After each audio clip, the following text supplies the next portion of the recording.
Le président du parti Nouvel Élan, Adolphe Muzito, a été reçu par le président de la République démocratique du Congo, Félix Tshisekedi Tshilombo, peu avant sa rencontre avec Martin Fayulu. Quelle analyse faire de ces rapprochements entre le président de la République et quelques figures de l'opposition? Mesdames et messieurs, merci de choisir HK6 Télévision. Vous nous regardez à partir de l'Europe, y compris. Bienvenue dans ce numéro d'Actu Soir qui a le plaisir de recevoir M. Agonès Kakoudji. Il est révolutionnaire. À qui nous disons bonsoir et bienvenue. Bonsoir M. Christian, bonsoir peuple congolais. C'est un plaisir pour moi de me retrouver sur ces plateaux pour débattre sur des préoccupations communes. Et en cette période qui symbolise notre indépendance, après 2 jours, c'est une date qui nous ramène à la lutte, à la liberté et à la démocratie. Et cette date symbolise le souvenir de notre héros national, Patrice Emery Lumumba, qui a lutté jusqu'à la mort et qui vit en chaque révolutionnaire aujourd'hui. Alors, l'actualité oblige. Il y a eu signature, il y a peu, de l'accord de paix entre la République démocratique du Congo et le Rwanda sous les auspices des États-Unis d'Amérique. Quelle est votre appréhension par rapport à cette signature dite historique? La RDC a fait un don aux États-Unis, un don dont les États-Unis doivent bénéficier pour rien, parce que cet accord concerne la RDC et les groupes rebelles. Parce que depuis, on nous dit souvent que le Rwanda n'a jamais agressé la RDC, et le Rwanda n'a jamais accepté la responsabilité d'agresser la RDC. On nous dit souvent que ce sont des groupes armés qui agressent la RDC. À notre grande surprise, c'est le Rwanda qui part signer l'accord de paix avec notre président, donc le président du Rwanda qui est Paul Kagame, avec notre président Félix, et en assistance avec le président des États-Unis. Moi, je pense que la paix, c'est quelque chose, c'est une volonté. Ça doit se décider entre peuples. Il n'y a pas que le parti politique ici au Congo. Il y a les affamés, il y a les... Les accords n'ont pas été signés par des formations politiques, plutôt par les représentants, les envoyés de 2 pays en conflit. C'est ce que j'ai dit. Ces accords-là, mais le président a consulté qui? Il n'a consulté personne. La démocratie, c'est quoi? C'est le pouvoir du peuple, par le peuple, pour le peuple. Et le peuple a été oublié dans cet accord. Or que celui qui souffre de ce qui se passe à l'Est, c'est le peuple congolais, ce n'est pas le président, ce n'est pas les leaders de partis politiques, c'est le peuple qui est victime de ce qui se passe. Il doit être consulté pour trouver une paix durable. Alors, comment expliquez-vous le danger que vous trouvez dans cet accord? D'abord, le Rwanda n'a jamais déclaré la guerre à la RDC. La RDC n'a jamais déclaré la guerre au Rwanda. Comment est-ce qu'ils peuvent signer un accord de paix? Parce que ni l'un ni l'autre n'a jamais déclaré la guerre à l'autre. Ça fait louche. Il y a eu l'accord de Luanda, il y a eu l'accord il y a eu beaucoup d'accords qui n'ont pas été respectés jusqu'à aujourd'hui. Et notre pays est en train de balbutier jusque-là à trouver une paix tant recherchée par ce peuple longtemps oublié et tué. Et ma crainte, c'est quoi? Parce qu'il y a déjà... Les États-Unis, c'est un pays qui se positionne, il fait le pompier. Il allume le feu et puis il vient, il éteint. Et après, il ramène le Rwanda et la RDC à la table pour bénéficier. Ce n'est même pas un accord de paix, c'est un accord commercial. Oh, c'est un accord vous parlez d'un accord commercial. Que fait nos minéraux dans cet accord? Nous avons besoin de préserver des vies humaines. Parce qu'il y a des déplacés, il y a des enfants qui se retrouvent orphelins. C'est ça qu'il faut gérer. Mais au nom de la paix, vous auriez dû envisager quelle autre piste en dehors de cet accord, si vous étiez animateur? Vous savez, M. Christian, la paix, je vous ai dit, c'est une volonté. Ce n'est pas seulement le silence des armes. La paix, c'est une volonté. On doit décider d'être en paix. Et ce que moi je souhaite, c'est quoi? Il y a eu des enfants qui se retrouvent orphelins. Il y a eu des morts. Il y a des veuves. Il y a des... Tout ça, comment est-ce que ça sera réparé? Il faut que le gouvernement rwandais reconnaisse d'abord sa part de responsabilité. Ce n'est pas déjà tard aujourd'hui de s'interroger sur la reconnaissance. Le gouvernement rwandais doit d'abord reconnaître sa part de responsabilité et de créer une forme de réparation. Ça s'est passé en Libye après colonisation. Les colons ont payé des cautions en termes de réparation. Ça peut se faire, il n'est pas encore tard. Alors, je l'ai énoncé dans l'entame de ce numéro d'Actu Soir, le président de la République a reçu Adolphe Muzito, le président du parti Nouvel Élan. Cette rencontre intervient après celle accordée à Martin Fayulu. Vous, en tant que révolutionnaire, comment vous avez accueilli cette approche entre le président de la République et certaines personnalités de l'opposition? Vous savez, M. Christian, nous sommes un pays de plus de 100 millions d'habitants. Il ne faut pas responsabiliser la décision de notre destin à un seul individu ou à des individus. Je vous ai dit, il n'y a pas seulement les partis politiques ici au Congo. Il y a beaucoup de gens qui veulent la paix, il y a beaucoup de gens qui ont des idées à proposer. Vous venez de me citer l'ex-premier ministre Adolphe Muzito. Bon, quand nous consultons sa gestion, quand il était Premier ministre, il a bien géré le pays, son économie et tout ce qu'il faut, tout ce qu'il a accompagné. C'est quelque chose qu'il faut acclamer.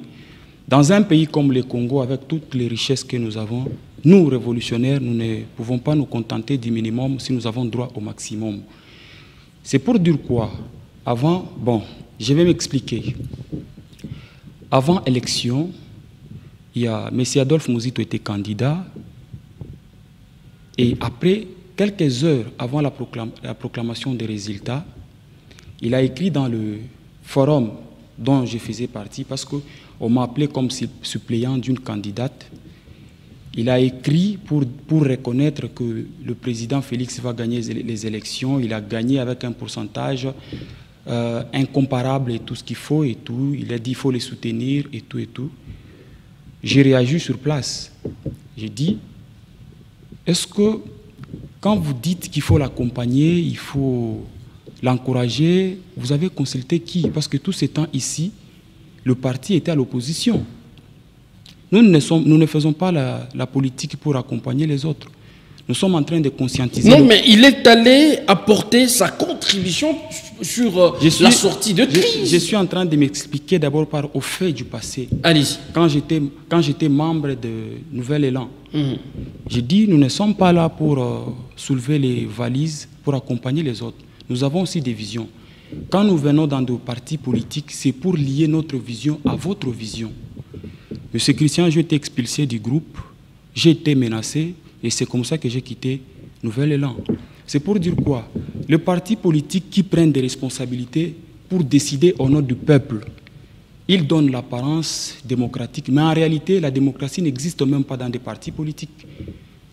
Et quand nous parlons du président Martin Fayulu, ça tombe bien, parce que moi-même, j'ai eu à échanger avec lui plusieurs fois. C'est un grand homme. Il incarne en tout cas une vision exceptionnelle.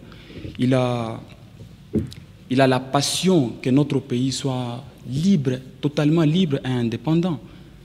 Ce que nous déplorons, c'est quoi? Il a traité la main tendue par M. Félix, que c'était une main sale. Bon, nous ne savons pas quand est-ce que cette main est devenue propre. Quand est-ce que la main de M. Félix est devenue propre? Il a dit des choses sur le président Félix. Alors, moi, je ne suis pas en train de condamner le fait que les opposants soient liés au président. Non. Quand vous dites des choses, il faut s'assumer devant l'histoire. Et ces rapprochements n'augurent-ils pas une très bonne suite sur la scène politique congolaise? Vous savez, la politique, ni l'opposition, ni la majorité, personne n'offre ce que le peuple attend en fait. Qu'est-ce qu'il faut? Il faut jouer les scénarios pour dire que j'ai apporté quelque chose dans le processus de paix. Et après, quand on va voter, j'aurai une bonne image. C'est ça qui se joue en ce moment. Je suis désolé de le dire que cette rencontre entre le président Félix et le président Martin Fayulu sera jetée dans la poubelle de l'histoire. Alors, dites-nous, Muzito s'est dit prêt à faire partir pratiquement du gouvernement d'union nationale. Au sujet de l'accord signé, il estime qu'il faille sensibiliser davantage la population. N'est-ce pas des idées novatrices? Il sensibilise toujours le peuple aliéné pour le manipuler plus tard. Je vous dis les gens conscients qui réfléchissent, parce que réfléchir dans un pays où dire la vérité est devenir un crime, réfléchir c'est aussi un crime. Ils sont en train de... Où est-ce que réfléchir est devenu un crime? Vous semblez vous victimiser à l'occasion de rien. Pas à l'occasion de rien. J'ai été chassé des Nouvel Élan, j'ai été expulsé. Donc on vous chasse partout, où vous passez? Moi, partout c'est où? Non, vous avez parlé de Nouvel Élan, vous avez parlé du parti de Martin Fayoulou et Sidé. Moi, j'ai été allé Sidé, on ne m'a pas chassé, je me suis retiré tout seul. On ne m'a pas chassé. J'ai dit, vous savez, le parti politique, c'est quoi, M. Christian? Vous n'avez pas droit à la réflexion. C'est pourquoi nous avons proposé un mouvement révolutionnaire. Parce que dans une révolution, chacun donne son apport. Chacun contribue avec son comportement. Je suis responsable de ce que je fais. Je suis responsable de ce qui m'arrive. Dans ces cas-là, nous nous conscientisons. Nous prenons des responsabilités en masse. Personne ne dicte à personne ce qu'on doit faire. Nous nous engageons sur de bonnes voies et nous faisons ce qui est bien pour le peuple. Alors, ici, peut-on conclure, selon votre entendement, que tout ce leader de l'opposition qui défile dans le bureau du président de la République serait-il à la quête d'embauche? Je ne saurais tirer cette conclusion d'emblée comme ça. Moi, j'ai dit, j'ai assisté à des réunions de Nouvel Élan, j'ai été à l'ECD. Donc, ce que je vous dis, je suis la preuve vivante de ce qui se sont passés à Nouvel Élan et à l'ECD. Et pour vous... Et ces rapprochements, c'est une désolation pour vous? Bon, c'est bidimensionnel. C'est une désolation au cas où le président Mouzito a dit, il y a peu d'années, que le Rwanda, nous devons faire la guerre au Rwanda et l'annexer à la RDC. Il a dit que la RDC, pour arriver à sa souveraineté, doit faire la guerre et s'assumer en tant qu'État. Tout cela est parti où? Aujourd'hui, c'est le gouvernement d'Union nationale. Cela n'entre-t-il pas dans les dynamismes politiques? C'est la contradiction. Vous savez, la politique, M. Christian, c'est une vision. Quand vous avez une vision, vous ne pouvez pas vous contredire. Vous êtes confiant, vous avez la conviction de ce que vous faites. Quand le peuple vous réclame, le peuple vous dit de changer de plan, vous improvisez, vous changez de plan. Alors, le Congolais attend de voir la composition du prochain gouvernement. À quoi ressemblerait alors l'Union sacrée, qui naturellement est majoritaire avec ses députés, que ce soit au niveau de l'Assemblée nationale ou du Sénat, et même dans toutes les provinces, avec l'avènement de certaines personnalités de l'opposition? Est-ce que ça ferait bonne affaire pour ceux qui se sentiraient déjà en train d'être mieux servis au sein de l'Union sacrée? Vous savez, moi, je me sens très à l'aise quand je parle au nom du peuple et quand je parle du peuple parce que je suis moi-même le peuple. Je vis au quotidien. Tout le monde parle au nom du peuple, toujours. Je vis au quotidien ce que le peuple vit parce que je suis aussi pauvre. Je sais ce que le peuple a le plus besoin. Ce n'est pas le gouvernement d'Union nationale, c'est un gouvernement fort qui sait défendre ses intérêts. Et pour parler de l'Union sacrée, je vous ai dit, je pense ici dans une émission que l'Union sacrée, c'était pour camoufler les intentions, pour dire que nous sommes majoritaires, nous pouvons décider ensemble.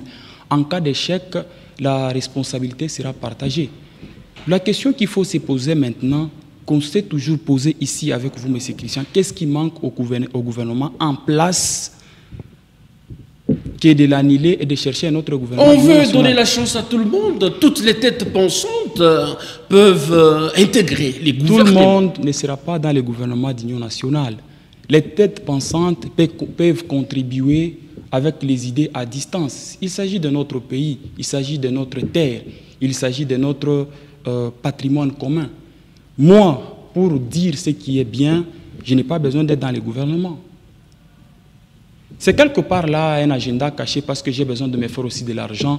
La politique est devenue un moyen facile pour avoir ce qu'on a, des privilèges, des responsabilités et des moyens. C'est en réalité de ça qu'il s'agit. Et vous n'attendez pas grand-chose de la prochaine équipe gouvernementale? Monsieur Christian, Monsieur Félix a déjà consommé ses 5 ans, nous sommes dans son deuxième. Non, pas encore. Il est en train, il lui reste encore... Il a déjà consommé ses 5 ans du premier mandat. Il est en train de consommer, c'est la 3e année presque, il lui reste 2 ans. Qu'est-ce que M. Félix peut faire pour surprendre les Congolais en 2 ans? Il n'est jamais tard pour mieux faire. Vous savez très bien ces dictons. La réussite d'un gouvernement, M. Christian, c'est des projets. Et des projets, c'est du temps.